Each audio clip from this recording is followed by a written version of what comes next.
میرے محترم سامعین، یہ چار چیزیں کبھی نہ چھوڑیں بلکہ ان کا اپنا معمول بنا لیں۔ آپ کی خدمت میں ذکر کرتا ہوں، ذرا توجہ سے سماعت فرما لیجیے۔ نمبر 1، اللہ تعالیٰ کا ذکر نہ چھوڑیں، ورنہ آپ اس سے محروم ہو جائیں گے کہ اللہ تعالیٰ بھی آپ کو اپنی رحمت کے ساتھ یاد رکھے۔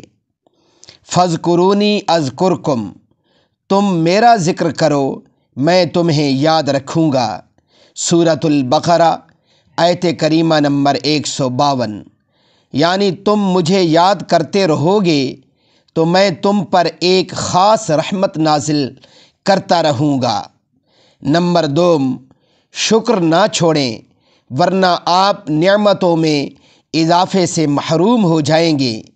لئن شکرتم لازیدنکم، اگر تم شکر کرو گے تو میں تم کو مزید دوں گا۔ سورہ ابراہیم آیت کریمہ نمبر 7۔ نمبر 3، دعا نہ چھوڑیں ورنہ آپ قبولیت سے محروم ہو جائیں گے۔ ادعونی استجب لکم، تم مجھے پکارو میں تمہاری دعا قبول کروں گا۔ سورۃ المؤمن آیت کریمہ نمبر 60۔ نمبر 4، استغفار نہ چھوڑیں ورنہ نجات سے محروم ہو جائیں گے۔ وما کان اللہ معذبہم وہم یستغفرون، اللہ انہیں عذاب دینے والا نہیں ہے جب کہ وہ استغفار کرتے ہوں۔ سورہ انفال آیت کریمہ نمبر 33۔ میرے محترم سامعین، ان چار اعمال کا میں بھی معمول بنوں، آپ بھی معمول بنائیں۔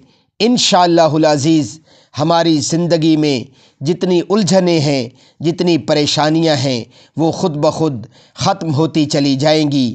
اللہ مجھے آپ کو عمل کرنے کی اور آگے تک پہنچانے کی توفیق عطا فرمائے۔